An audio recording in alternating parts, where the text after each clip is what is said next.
Alhamdulillahi Rabbil Alamin. Bersalawat kita kepada Nabi yang penuh rindu dan cinta dengan ungkapan Allahumma salli wa sallim ala Sayyidina Muhammadin wa ala alihi wa sahbihi wa barik wa sallim. Jamaah Jumat yang dirahmati Allah, kaum muslimin yang dirindukan Rasulullah sallallahu alaihi wasallam. Malam ini Allah izinkan kita berkumpul di tempat yang baik, di waktu malam bulan yang baik, bersama orang yang insya Allah juga semuanya orang-orang baik.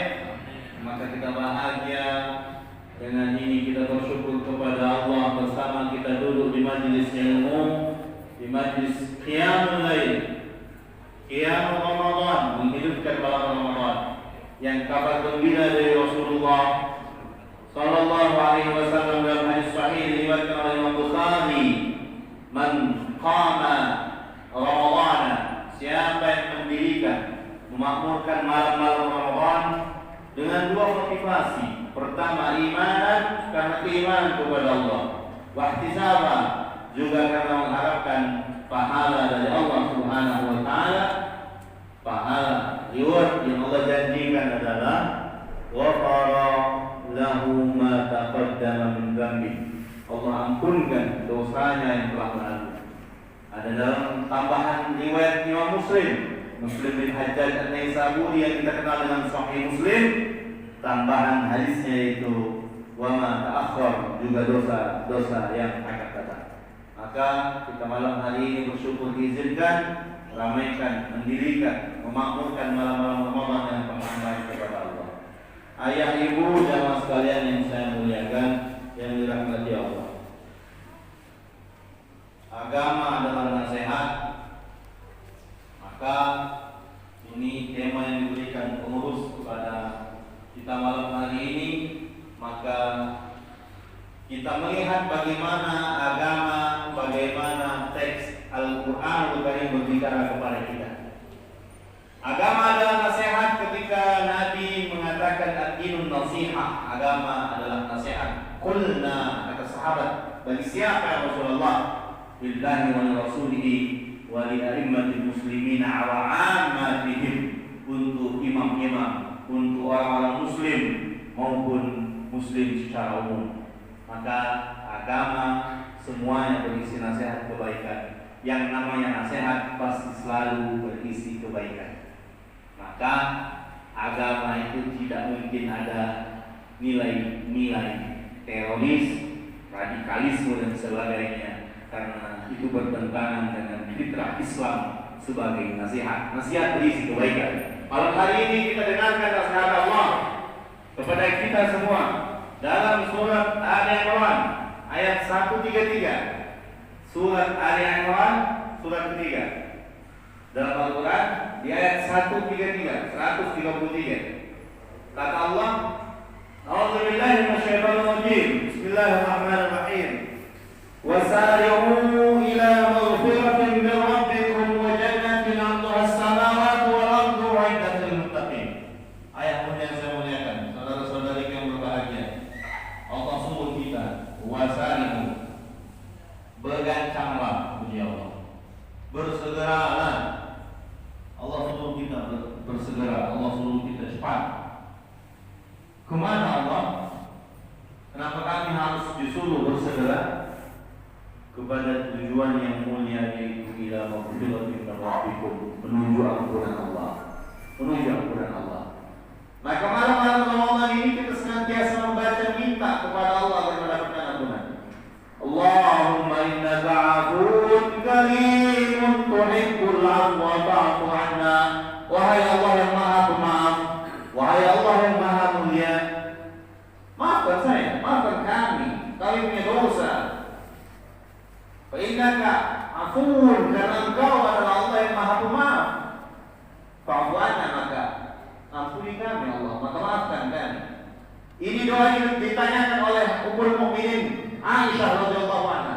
Ya Rasulullah, bila kelak umur kami panjang, bertemu dengan malam Lailatul Qadar, doa apa yang baik kami baca? Kata Nabi, kalau kau bertemu dengan malam Lailatul Qadar, di 10 malam terakhir perbanyaklah membaca Allahumma innaka afuwun tuhibbul afwa fa'fu anni. Dalam riwayat At-Tirmidzi ada tambahan Allahumma innaka afuwun karimun tuhibbul afwa fa'fu anni. Kita orang banyak, kita berjamaah, maka kita baca dengan tuhibbul afwa fa'fu anna. Bapak Ibu yang dirahmati Allah. Pertama, menuju ampunan Allah. Yang kedua, wa jannatin, dan surga. Arduhas samawati wal ardh. Allah sudah sampaikan ke kita, luasnya surga ini lebih luas daripada langit dan bumi. Jadi tidak usah takut nak kehabisan kaplingan gitu. Kalau di dunia ini yang punya baca berita tanah besar itu orang berduit berapa? Kalau yang baru belajar itu paling-paling dari kaplingan dapat kaplingan sekarang 8 kali 9, 9 kali 9, 9 kali 10 kecil. Ya, sudah 90 jarang, sudah di atas 100, 300 itu udah susah. Itu kaplingan di dunia. Nah, itu pernah beli mahal, bekas ODP, kreditnya 12 tahun, 15 tahun. Tapi di akhirat kata Allah surganya luas dan lebih luas dari langit dan bumi. Jadi jangan pernah takut nggak kebagian tempat di surga. Jangan pula kita nak langsung kita lihat yang berhak masuk surga Allah enggak. Kalau tidak sejalan dengan cara sholat kita, tidak sama dengan cara zikir kita pada masuk surga. Itu bid'ah. Tak lemak kalau masuk surga sepi pak. Nak rame-rame dulu. Maka urusan surga itu urusan Allah. Dan Allah sudah katakan arduhas samawati wal ardh, luasnya lebih luas dari langit dan bumi. Maka masuk. Unik banget. Biasanya karakter manusia itu kalau rokak lemah, tidak usah diajak, biasanya kalah bilang. Ini masuk surga pak, rokak lemah. Tapi ngapa Allah ngongkon kita, Allah masih nyuruh kita, ayo bersekarang katanya, disuruh. Biasanya kalau rokak saro ini yang saro dulunya.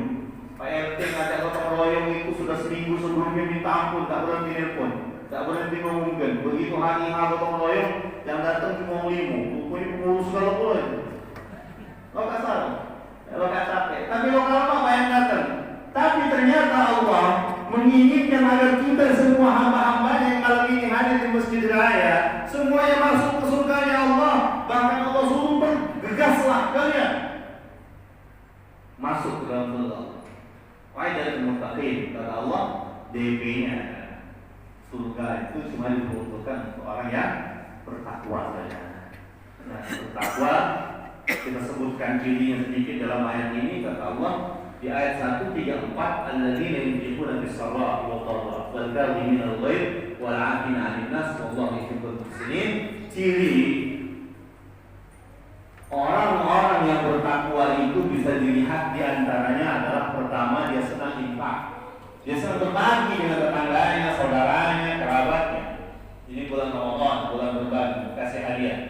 Yang miskin, yang susah makan, susah dapat lauk, bantu. Kita tetangganya punya uang, kasih.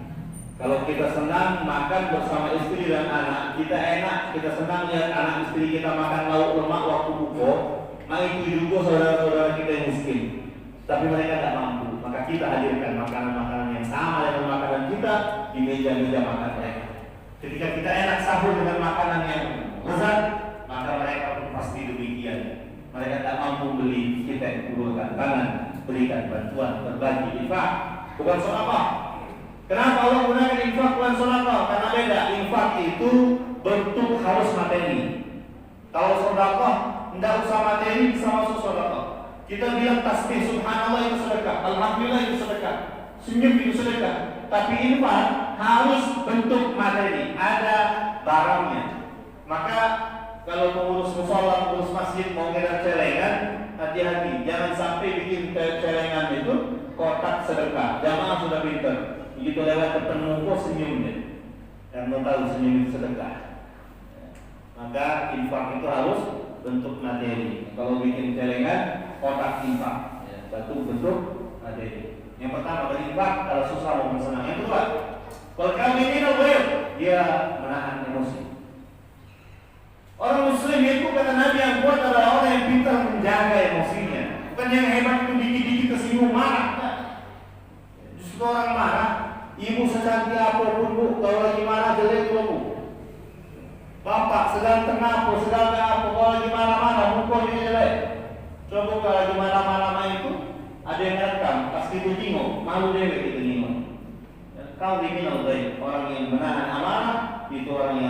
masuk dalam surganya Allah Subhanahu wa taala. Apa cukup? Ada yang ketiga. Apa? Afina aninnas. Memaafkan kesalahan sesama. Mungkin selama ini 10 tahun, 20 tahun kita berselisih dengan tetangga dan kerabat, dengan ipar, dengan mertua. Maka Ramadan ini dijadikan itu semuanya leburkan. Hilangkan permusuhan, hilangkan kebencian. Jalin silaturahim, minta ridho, minta maaf, maafkan semua orang bersalah kepada kita. Ayah ibu, hati kita diciptakan Allah untuk ditapak oleh Allah, bukan untuk menjadi bahan sampah yang menyimpan dengki, menyimpan benci, menyimpan hasad dan dengki. Bukan. Allah melihat kita, yang dilihat adalah hati, bukan baju, bukan mobil, bukan rumah, tapi yang dilihat adalah hati.